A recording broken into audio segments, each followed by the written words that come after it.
I took on the helm of Bridges a little over 2 years ago, and a lot of those stats are, well, they're certainly pre-COVID. The COVID era upon us has changed a lot about our work. But one thing that really strikes me when I hear those numbers is how Bridges has had, I would say, had to become very focused on outputs, right? Because all of those are outputs. The number of volunteers that we have who come with us, maybe not, but the number of cups of soup, the number of brown bag lunches, those things are outputs. They're not necessarily any indication of the outcomes that we have had along the way. So for 30 years, and it's been more like 32 now, Bridges has been known for outreach, right? And that's where all those volunteers join us, beginning in New York City, and then expanding to include Newark, Irvington, and certainly Summit. So those of us who are around Summit, I happen to be in our Summit office at this point today, know that there are 10 or 12 people who are chronically homeless in the area. You generally know them. If you don't know their name, you recognize them by sight. They come to us less so on Fridays now than every day during the week, spread out so that we can try to reduce the number of people who gather in any place at any one time, especially as the weather turns colder and the ability to be outside and to have doors and windows open becomes less feasible, I'd say. We began with the idea that we were forging relationships on the street. And a lot of the words that you would hear around the discussion of Bridges would be bringing the housed and homeless together in community and forging relationships, making friends, getting to know people. And that's really, really important. And I might argue it's more important than those output numbers that we've been talking about. So one observation that I have made is that over the course of time, we became very focused on operational effectiveness and efficiency, where you'd go on a run, say to New York City, and we're very good at efficiently putting stuff out there into the world, and really had kind of de-emphasized those relationships and the conversations that started this thing out. And that lead to outcomes. And that's really the way we had re-envisioned Bridges in a pre-COVID world. So immediately prior to what has felt like a dramatic shift in the way we all operate and in the world that we live in, we were focused on that outreach as the first step, critical first step to meeting people where they're at, providing for their urgent needs, and doing everything we can to leverage those relationships, to cultivate those relationships so that we can bring people into services. One thing I've learned from our case managers is that it often takes 100 or more interactions on the street before you're able to achieve a meaningful engagement with somebody who's been chronically homeless. And I'll tell you in a little while about how I spent my morning with somebody who has been living on the streets of Newark for more than 8 years. So about 7 years ago, Bridges expanded to what was first called the Coalition of Services and is now referred to as Project Connect. And we have an office on Halsey Street in Newark, where we provide case management. So it's not too different from what happens in Summit here at the Oaks Center, where folks will come to us, they'll take a shower, they'll have access to a brown bag lunch, some toiletry items, some clothing items. But at Project Connect, we also have professional case managers. And they make the very big and frankly, expensive difference between the two locations. These folks are trained and really adept at ending someone's homelessness. At least for the night, we can get you into a shelter, no problem. And then we'll help you obtain official identity documents such as birth certificate, social security card, city issued ID, state issued ID. We can help connect you to various benefits and entitlement programs like SNAP, which you may know as food stamps, and all kinds of other programs, including Social Security, disability.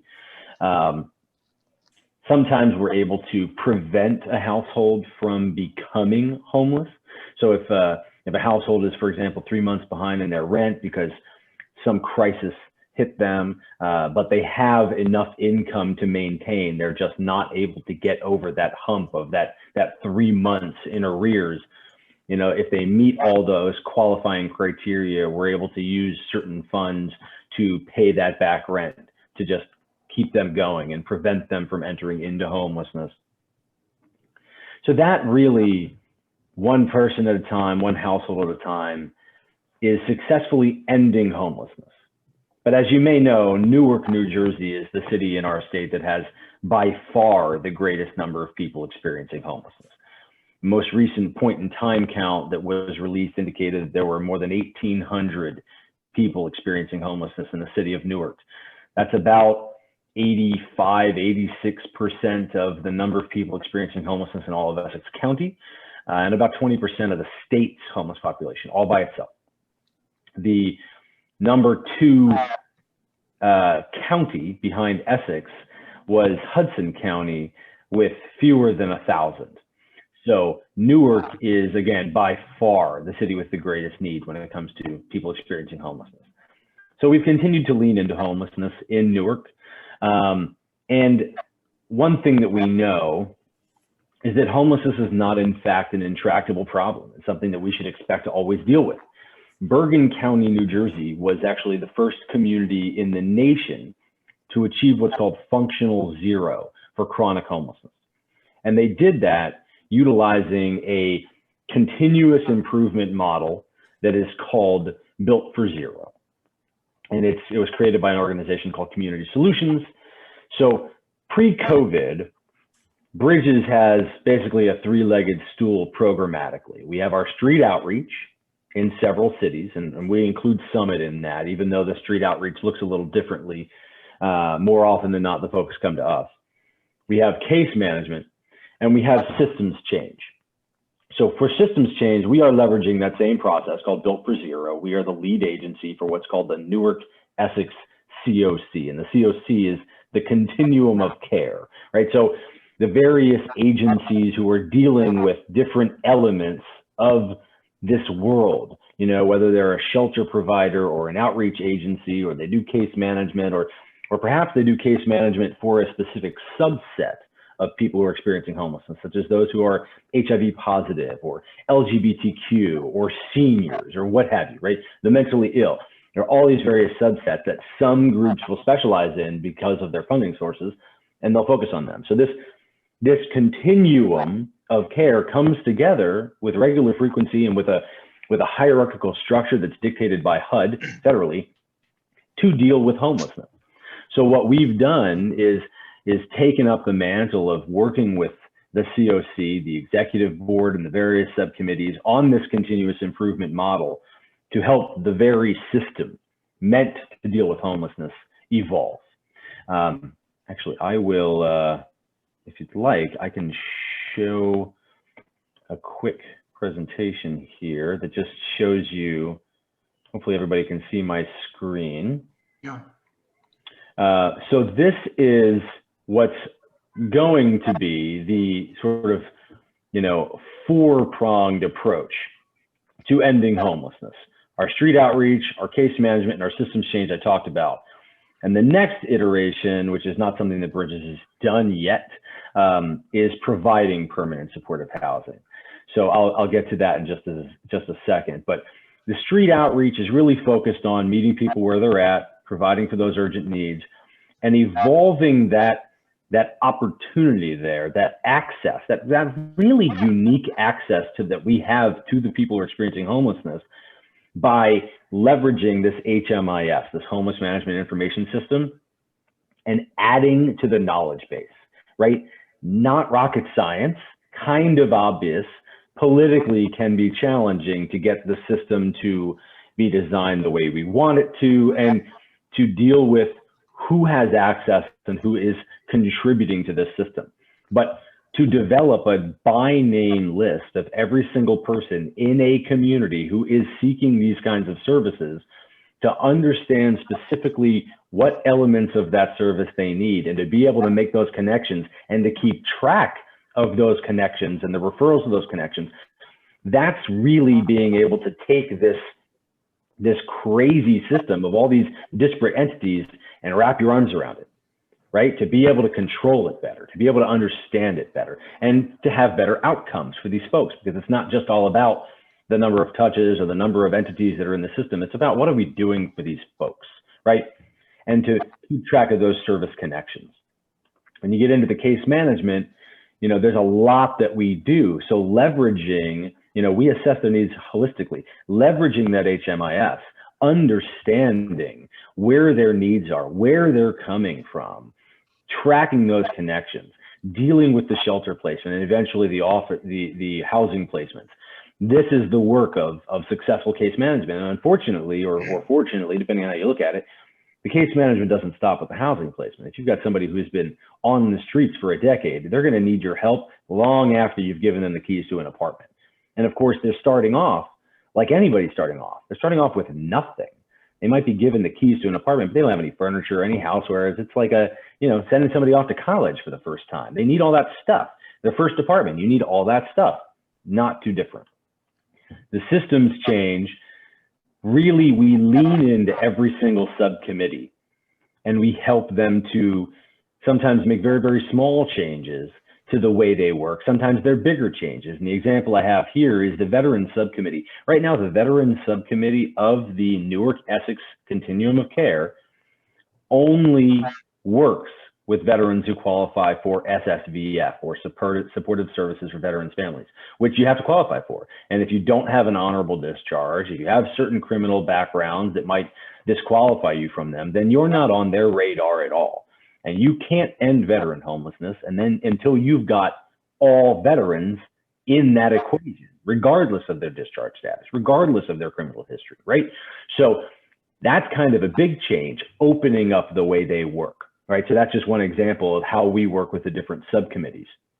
So we partner with the COC and the city because they both receive money from HUD. In fact, the city gets a lot more money from HUD than does the county. And this enables us to be positioned and to leverage the expertise, not just from the Built for Zero folks nationally, but from other communities across the country who are pursuing this. We are unique in Newark and unique in Essex County and unique in Summit, but we're not terminally unique, right? There are ways that we can utilize best practices or borrow from best practices to tweak them in such a way that will make them more appropriate for us. The next slide, I'm gonna pause on, and you feel free to take a look, certainly, but I want to talk about what has happened during COVID. About March 22nd, if memory serves, that was a Saturday, everything changed for us. I remember looking forward to a restful weekend because things had become very, very crazy that week, starting off with March 16th, I think, was Monday. It was my son's birthday, and schools started shutting down sometimes that previous week. My kids' school shut down that Monday effectively. That Saturday, we ended up all down at almost our entire team, down at the health department in Newark getting fit tested for N95 masks, because we are on the streets and we were committed to staying on the streets. While everyone was being ordered to stay home, we knew that the people we served could not stay home, right? Pretty obvious. When you don't have a home, you can't follow that instruction. So we were going to take to the streets, but we had to do so safely. We had to have the right PPE, right? A concept we've all become very aware of. So we got fit tested for these N95 masks. They made me shave my beard, so I had an appropriate fit. It's back now, you see. But we became 7 days a week. And we all started getting alerts on our phones over the next few days that if you'd recently been in New York City, you should quarantine yourself for 14 days. So when all of our volunteers went to zero, and concurrently we started getting those alerts, we decided it wasn't safe to take even our staff to New York City. And we started focusing on New Jersey, focusing on what we could do for the folks in Summit, what we could do for the folks in Newark and Irvington. And effective April 1st, we were not only 7 days a week, but we had hired 4 new people, actually 5 new people. And we now, as of that day and to this day, have a team on the streets of Newark from 4 p.m. to 11 p.m. every single day. It's a team of 2, and they're out there doing outreach and engagement, trying to connect with folks. get them into shelter, get them into immediate medical care if they have any symptoms of COVID. They're taking temperatures, they're providing lunches, they're kind of doing a mini Bridges run that most people know us for every single day. And what has happened since that time is we've had more than 5,200 engagements on the street. That's through September. We've been able to provide shelter to more than 700 people. To give you an idea, the preceding 9 months, the number was 40. That's how many people accepted shelter in the city of Newark in 9 months. So just since April 1st, really, it's been more than 700. Really what has happened as we've all been forced to figure out new ways to do our work, to do it from home, to do it without interacting in the same space with colleagues and friends, we've had an opportunity, right? I don't know who first coined the idea that you shouldn't waste a good crisis, but that's very much how we see this, right? Because all the rules became flexible, they became pliable. Similarly with bureaucracies, we see this and have seen this as an opportunity to leverage that pliability, to make lasting change for people who are experiencing homelessness. So certainly the city could agree, even if we didn't agree with the why, that with all these folks who have been able to go inside into shelters and be off the streets because of temporary solutions that have been stood up in response to COVID-19, the worst thing that could happen is that these temporary solutions expire and these folks end up back on the streets, back on the places that they were before, Penn Station, in front of businesses that complain, all the places that nobody wants them to be, right? There haven't really been many solutions to where they can be, but there's a lot of you can't be here. So we've really been able to get folks to rally around the idea that for temporary solutions to expire and for people who were previously homeless to revert back to homelessness on the streets would be criminal, especially after 4, 5, 6 months of being in your own hotel room with 3 meals a day and wraparound case management. All of a sudden that's gone because the money's run out because it was COVID money, and now you're homeless again. So what we've been able to do is work with the city and the housing authority to avail a total of 180 housing vouchers. 30 of these are what's called mainstream Section 8 housing vouchers. They require the candidate to be both chronically homeless and to be disabled. And then there are 150 housing choice vouchers, which the Salvation Army team is actually working on. The Salvation Army is the management team for the Holiday Inn over on Frontage Road, which since about the middle of April has been a non-congregant shelter. So non-congregant meaning instead of dorm style, everybody has their own room. You're not congregating in any way. That completely changed the success trajectory, if you will, because many of these folks either would not or could not go into what is typically the only congregant shelter with available space in Newark. It's called the Health Center. Colloquially, they refer to it as 224 because it happens to be at 224 Sussex Avenue. It's got about a 450 bed capacity. And until a few weeks ago, a rather extensive banned list. So a list of people who are banned from that location for any number of transgressions. And lots of folks, particularly those with mental illness, who won't go in there because it's just not a very conducive environment to their success, right? So the opportunity to have a team on the street at 10 o'clock at night to say, you're not going to go to a congregant shelter. We're going to take you over to the Holiday Inn right now, and you're going to have your own hotel room, and then the case managers on site are going to work with you, and you're going to get 3 meals a day.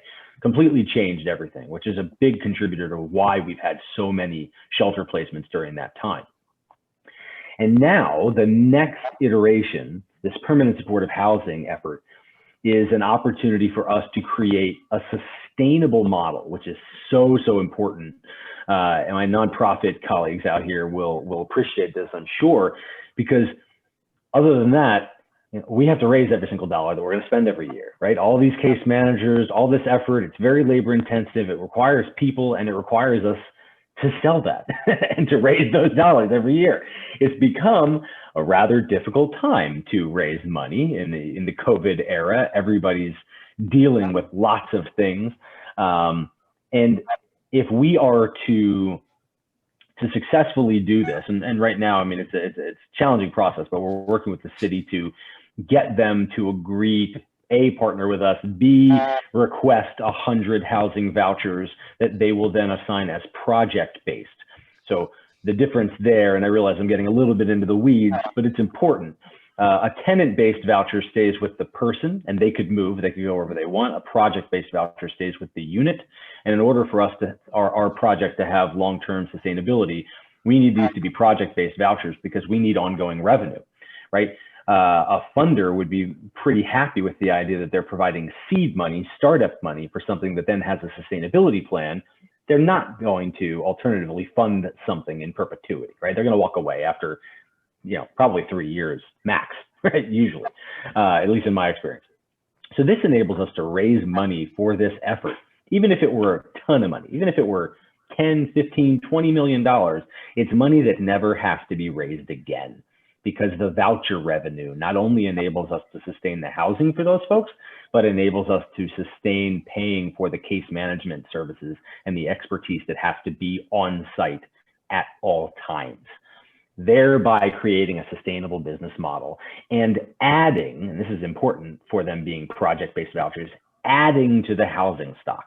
If they're just tenant-based vouchers, then you can use those at apartments, but you're cannibalizing the existing housing stock. And in a pre-COVID era, the Newark Housing Authority alone had somewhere in the neighborhood of 700 evictions every month. So you've got people who were homeless, who have case management support, who you're going to help them get a voucher and help them get into an apartment, but somebody else just got evicted from that apartment. So you've not reduced the number of people who are on the streets or are homeless or who need apartments. So it's a big jump for Bridges. It's something we've never done before, but it's sustainable. It adds to the amount of housing that's available, and it would get 100 people off the streets. And we expect permanently, at least for the most part. So that's something that we are working towards. So you bring these all together, you're capitalizing on our street outreach engagements in order to connect people with the services that they need and to create a stronger system. You're able to leverage our case management expertise to meet those needs, identify gaps in the service availability, and end homelessness one household at a time, as well as contributing to that deeper knowledge base, right? And we are already learning and doing more every day, every week, based on how we've come together since the middle of March. We're able to lead the continuous improvement of the system and its segments through a tight partnership with both the county and the city. And ideally, you'll soon be hearing that we are in fact going to add to the existing housing options by providing 100 plus, that's supposed to be units, I should check that, of permanent supportive housing in a sustainable business model. Now, to take it a little bit more micro and to give you an idea of how important it is that we don't lose sight of any one of those things, and how important it's been that we've been able to maintain visibility of the systems change, even though we've been so reactive and so on the streets. I mean, me personally, I have been in Penn Station. I'm not complaining, but for the first 3 weeks, 3 months, April, May, June, really, I didn't even see my kids. They live with their mom and she works in the school district. So they were all home, quarantined, safe. And despite the PPE, I represented the biggest risk vector because I was out on the streets. I was in Penn Station personally in Newark, usually every week at least once, right? So we did the things that we had to do, but we maintained visibility of the systems change. So I'm going to give you one example, and then I'm happy to take any questions that anybody might have. There's a guy who is a fixture. His name is Danny, and he's a fixture on Washington and Central. There's a church on the corner there in Newark. And pre-COVID, he was in what's called a rollator. It's kind of a walker thing and always hunched over, and that's Washington's one way right there. And, you know, he's collecting money. So as soon as the non-congregant shelter option became available, he was on my mind. You know, and we actually park at the Newark Museum and walk over to our offices. So if I'm in Newark, I see him at least twice a day. Okay. So we try to get him into the Holiday Inn and he's resistant, right? And he's really resistant because he's in a lot of pain. He's got chronic pain from a back problem and a hip problem. And that's an old story. But because of the pain management needs, he's panhandling out there to get himself oxy and fentanyl, which he's getting and taking on the streets, not using by any doctor's prescription. And he's afraid of going through withdrawal, and he's afraid of the pain. So we're able to connect him with a woman named Dr. Erin Zerbo. She's an expert in what's called MAT, medication-assisted therapy. We're able to get him on Suboxone. We're able to give it a shot. We finally get him to agree to give us a shot, get him onto the vehicle, get him over to the Holiday Inn. And while he's in a virtual conference with Dr. Zerbo and her team, a staff member there made some kind of nasty comment about the condition of his legs. And he was triggered. He was done. I'm out. I want to go home. I want to leave. And we had to, we had to abide by his wishes, and we had to now leave. We had to take him back to the streets. A couple weeks later, we try again. I think it was the fourth time that it stuck. And we were able to get him into a handicapped accessible room, and he was in there. So he was in there for May, for June, for July, and almost all of August. And during that time, he had a couple of surgeries. And towards the end of August, he was sent to University Hospital, ostensibly to have another surgery. And he had a lot of sores, a lot of wounds. And I'm not a medical professional, but the way I understand it, he was sent to a rehab facility to care for him, to bring him up to the level that he would be available for surgery, because he shouldn't be in the hospital. So they sent him to this sort of step down to get him ready for that. 14 days go by, no progress has been made. He's really not sure why. They ask him what's going on, or he asks them what's going on. And somebody had on the note that he was there to dry out, and he wasn't there to dry out. He hadn't been on anything that a doctor hadn't prescribed since May. So they somehow discharge him, indicating on the paperwork that he signed himself out, and he ended up with one night at a Best Western, and then back on the streets. And suddenly I see him and I'm like, what the hell are you doing here? Pardon my language, but why are you on the streets? And I basically was just like freaking out inside, because it was so hard to get Danny inside. And he's still on the streets. At least as of this time, at 9 o'clock this morning, I and some of our team members from Project Connect in Newark, as well as Dr. Zerbo herself and one of her team members, came out and we met Danny, and we got him a sandwich and some coffee, and we thought, maybe think is appropriate, I guess we'll see how the rest of this day goes, thought that we had an agreement that we were going to get him into a hospital today. And he was supposed to go collect his cell phone and probably to get some drugs, because he was going to be in pain for the transport and pain getting up to the into the vehicle. But he promised he was going to meet us at our office, because he wouldn't go right then and there. And Dr. Zerbo said that she would make sure she was in touch with his care team at the hospital, and we'll see how this day goes. But that's how my morning was spent, was working on Danny and actually another couple who's a fixture on Central Avenue, Miss Hayes and Mr. Villanueva, who refused to separate as a couple, and that makes them very, very hard to place in a shelter and hard to care for. But in both cases, we have housing vouchers through these 30 mainstream vouchers that we are working on for them, and supportive services that are lined up to be there for them in perpetuity if needed, so that they can stay permanently housed and stay successful.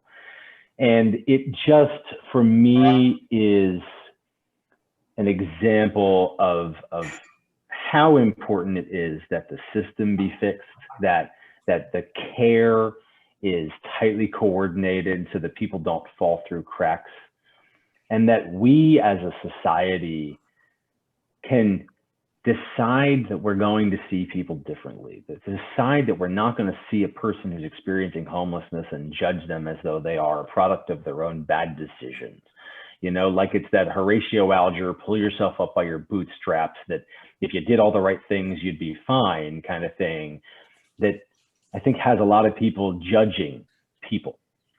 And there are all sorts of reasons that we find that folks end up experiencing homelessness. And the number one driver is being asked to leave a shared residence. You've got a lot of folks who couch surf when something goes wrong in their life. But how long can you do that? How long can you lean on your support system? And some folks don't have one. Some folks come back from serving overseas and don't really have a support system, or serving in the military and not seeing combat and not having a support system. There are myriad reasons that we find folks seeking these kinds of services. And one hope that I have, and one goal of ours as Bridges, that makes us very different from what Bergen County did, which was led by the county, is that we are working to create a movement of people who are unwilling to accept that homelessness is just a normal part of life, and that we should expect to see people who are sleeping in the corridors of Newark Penn Station, or sleeping near the baggage carousels at Newark Airport and other cities where we go, and that we see them as a person who is in need of and worthy of our assistance and worthy of a hand up. And for those who are the most pragmatic among us, it's simply cost effective to provide them housing and health care. No one wins when they stay on the streets. No one wins in an era of COVID, when these folks, as the headlines proclaimed across the country, how these 500,000 or so folks are uniquely susceptible to COVID-19. They are, having compromised immune systems and living in unhygienic, often congregant settings, and they spread because they're transient all over the place, right? No one wins when they're on the street. And it took COVID to make a concerted effort to get these folks off the streets, and to have really great success with that. So one hope that I have is that we can emerge from this, as many have said, better in some ways, and doing a better job for some of the most vulnerable in our neighborhoods and in our populations, because nobody wins if we don't. And if we can get folks into the kind of supportive housing that they do need, and with the better health outcomes that come with that, and the opportunity to get them clean, the opportunity to get them employment and trained for employment, not the other way around, not stay clean and we'll give you housing. Imagine how hard it is to stay clean when you're trying to figure out every single night where you can safely sleep. When you're sleeping in an abandoned shipping container in what you describe as not a very safe neighborhood of Newark, where you hear gunshots every night, colder inside than it is outside. Yeah, I do. And you have to configure the doors so that nobody sneaks in on you and nobody locks you in. So take that thing. I'm going to knock this thing off now.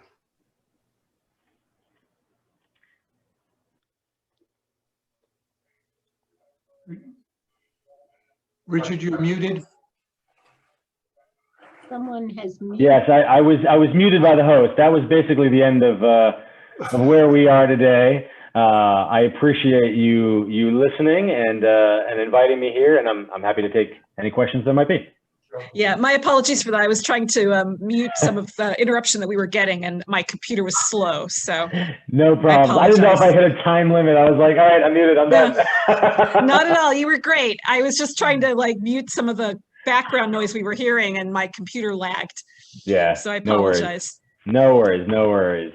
Yeah, I think you all got the idea. We try to stay macro and micro at the same time and do that dance. I think it's important, and I'm optimistic about the direction we're headed in. Richard, if I may ask a question, Sure. What percentage of homeless people are addicted to drugs? It's a really, really good question, and one that we don't really have an answer to. There are some guesses. Right now, those guesses are based on how many people willingly admit to it. We'll really know that when we develop that by name list, and we know how many are mentally ill, how many are substance use disorder, how many are co-occurring with both. It's really, at this point, it would be impossible for me to say, and I would just be guessing.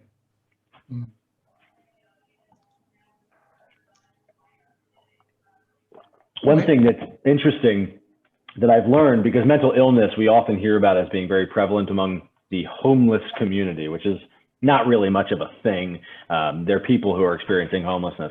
But one thing that I've learned that's very interesting to me is that the mental illness often does not precede their homelessness. It often follows. And you can think about what it might do to you and your own mental well-being if you had to, as I said before, figure out where you could safely sleep every night. And when it comes to substance use, again, I try to put myself in somebody's shoes, and I try to wonder what it would be like for me. And if I ask myself the question of would I probably self-medicate if I were sleeping on the streets, the answer is yes. Yes, I think I would. I think that would be very hard. Richard, thanks for your presentation and for the work you're doing. I remember reading an article a few years ago about a divorced mom and her 13-year-old who really didn't want to live in a separate house. They really wanted to find a community where her daughter could have tasks. And so she found one and loved it. And so it's one of those, you know, different kind of community where there's some shared space and very small living spaces. So in our age of needing to think of resources differently, are there also community living alternatives? I don't know if they wouldn't work, obviously, in every case at all, but I'm just curious if that's part of the mix. It's part of the conversation right now, you know, less so in our neck of the woods right now, more so in other communities. You know, I think of Austin, Texas, for example, Denver, Colorado, places where they've decriminalized homelessness and allowed for facilitated encampments and community living opportunities. We still exist in a place where homelessness is not really decriminalized. I mean, the city of Newark, if you give money to a person who asks you for it on the street, you might get a ticket. And they certainly are, you know, not really welcomed on the streets or in makeshift communities. They're moved, you know, from one place to another pretty regularly. And we're trying to help the city and the powers that be understand that they're just kicking the can down their own streets.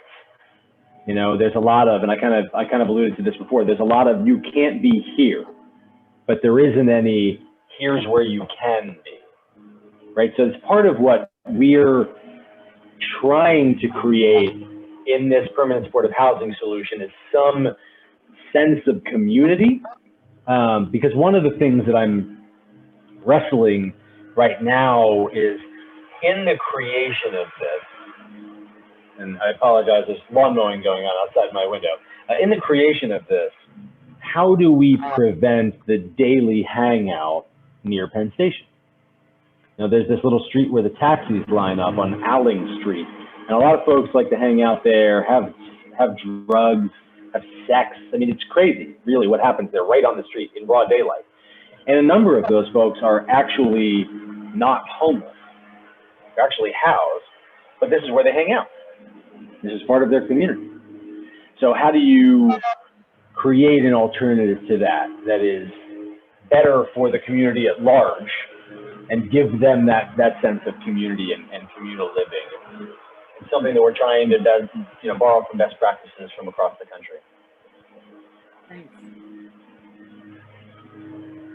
Richard, how would you define success? Is it finding permanent housing? Is it finding a job, helping a person to actually work for their income?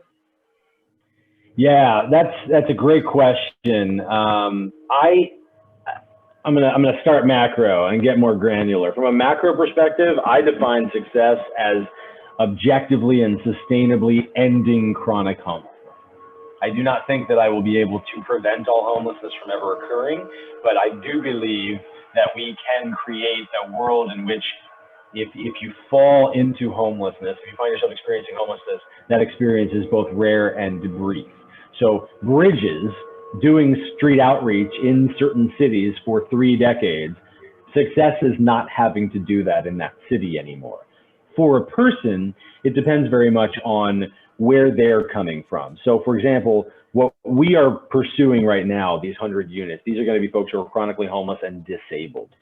So I think that it will be the vast majority of those folks for whom success is staying housed, not ending up on the streets. But working and living independently will be a bridge too far. If a person is not disabled and is capable of that, that then is the definition of success for that person.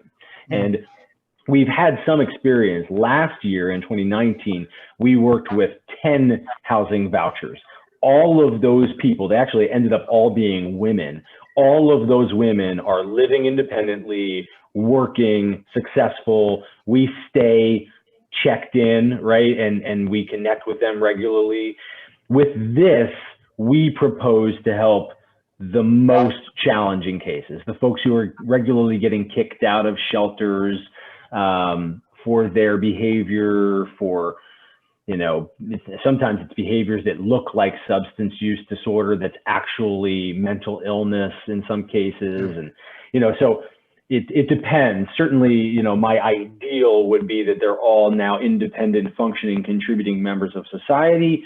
I'm just trying to temper my own expectations and realize that for some of these folks that won't be possible. Thank you. Sure, my pleasure. Hi. Hi, Peter. How do we compare to Europe? That's interesting.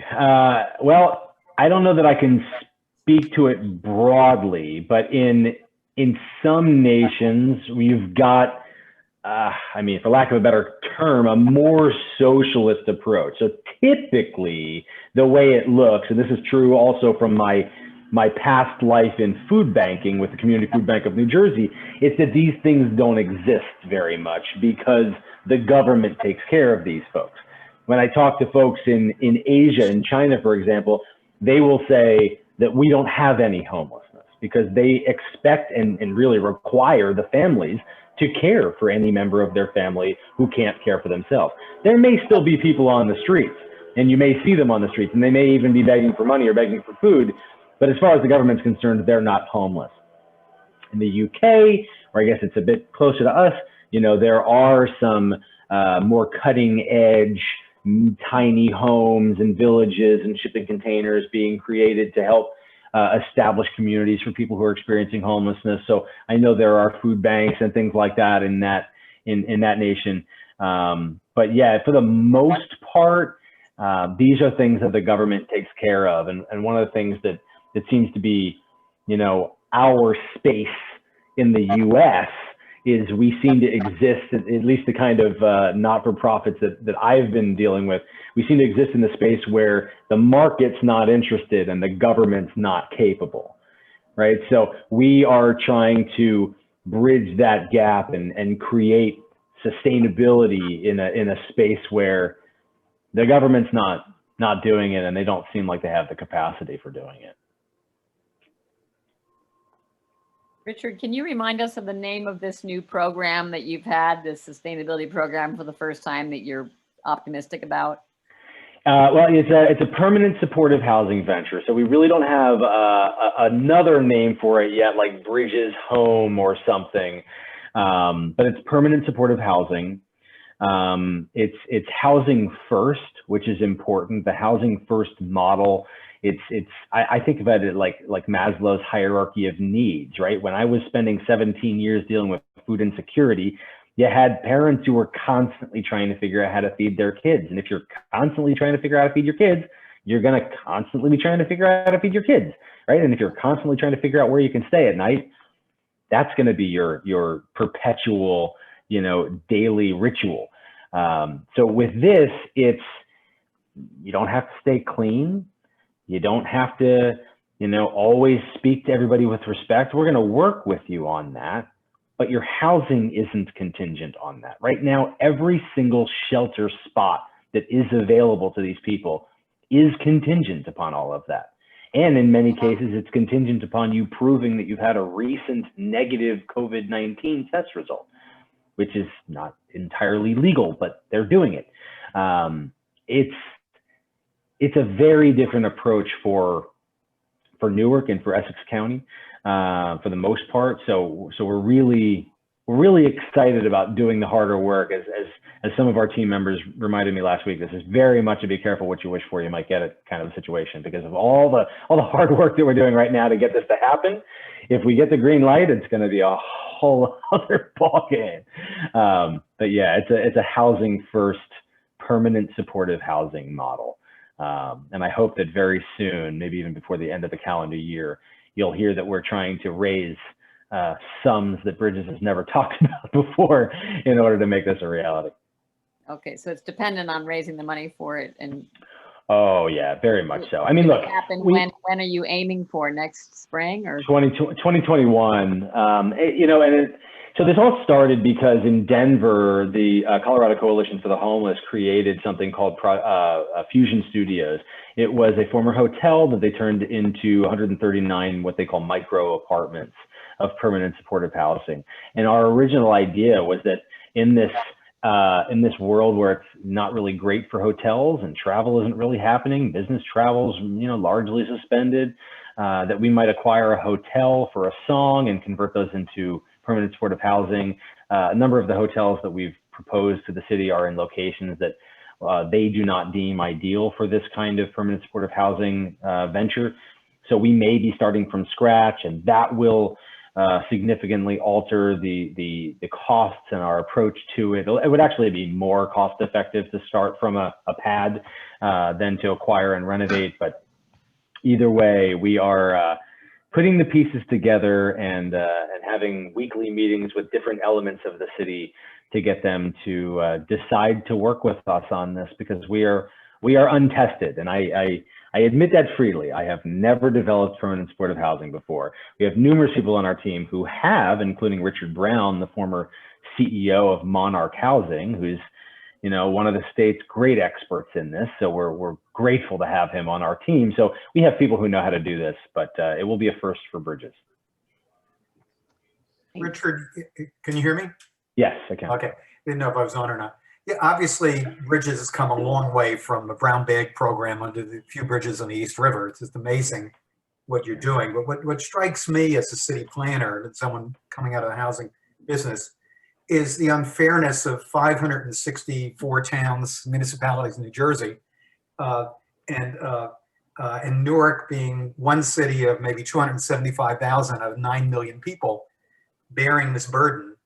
And obviously I've worked in Hudson County on homeless issues and worked on one-day counts in Perth Amboy places. I know it ain't just Newark, but it sounds like you're developing a really robust relationship with the city of Newark.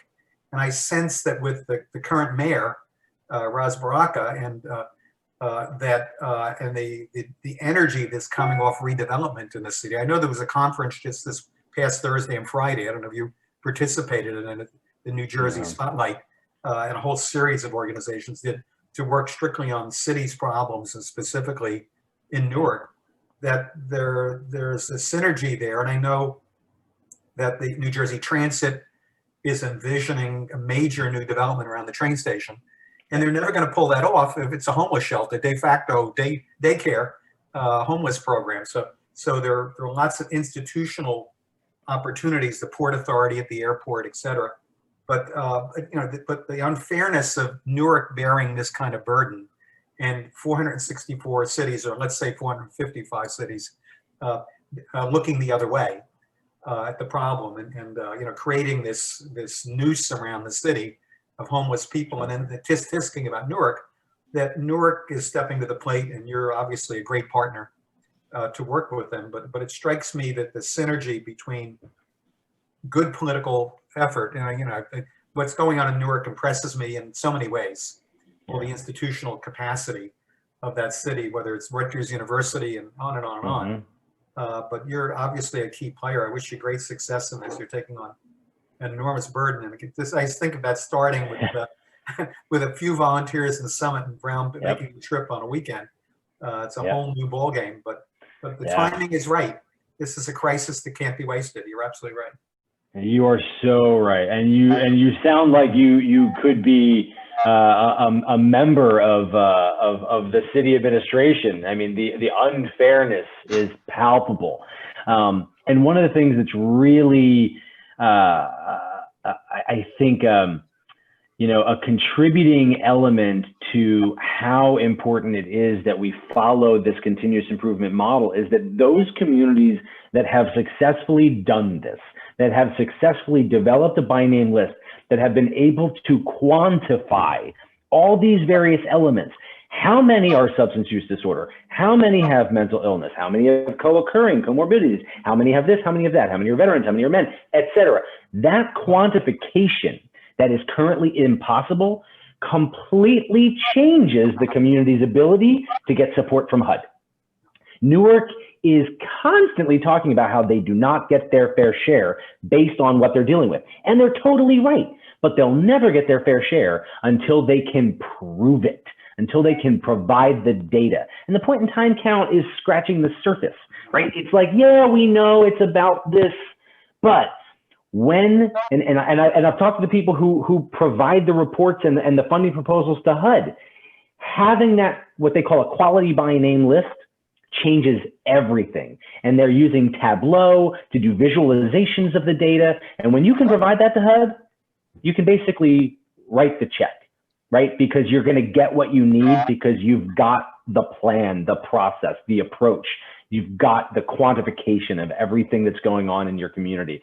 So it's a really enticing element for us, certainly, and for these folks, because it really has the potential to change everything. And unfortunately, and I don't know how many folks know this, Newark has a history of leaving money on the table from HUD, right? Newark has a history of going to HUD and saying, we need $5 million. And then HUD brings out the folders from the last 5 to 7 years and says, here's your $5 million that you failed to spend, right? So it's a complex problem, but you're very right. On that note, Richard, I do think this is am I muted?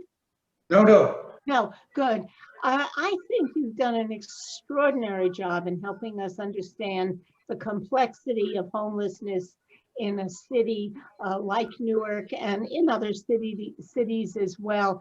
I can't thank you enough on behalf of Rotary for this excellent, informative presentation. And perhaps we'd ask you to come back in some time and tell us how things go when we get to a post-COVID stage, if that ever happens.